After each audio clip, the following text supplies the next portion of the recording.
Mary was soon the focus for rebellion. In 1569 there was a major Catholic rising in the north. The goal was to free Mary, marry her to Thomas Howard, 4th Duke of Norfolk, and put her on the English throne. After the rebels' defeat, over 750 of them were executed on Elizabeth's orders.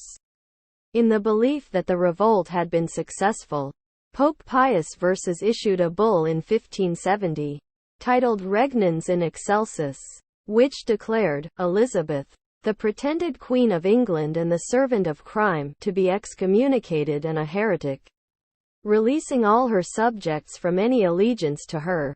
Catholics who obeyed her orders were threatened with excommunication.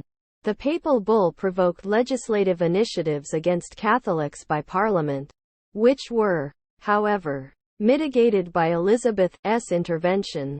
In 1581, to convert English subjects to Catholicism with the intent to withdraw them from their allegiance to Elizabeth was made a treasonable offense, carrying the death penalty. From the 1570s, missionary priests from continental seminaries went to England secretly in the cause of the reconversion of England.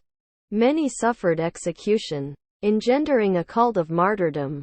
Regnans in Excelsis gave English Catholics a strong incentive to look to Mary as the legitimate sovereign of England. Mary may not have been told of every Catholic plot to put her on the English throne, but from the Ridolfi plot of 1571, which caused Mary's suitor, the Duke of Norfolk, to lose his head, to the Babington plot of 1586, Elizabeth's spymaster Sir Francis Walsingham and the royal council keenly assembled a case against her. At first, Elizabeth resisted calls for Mary's death.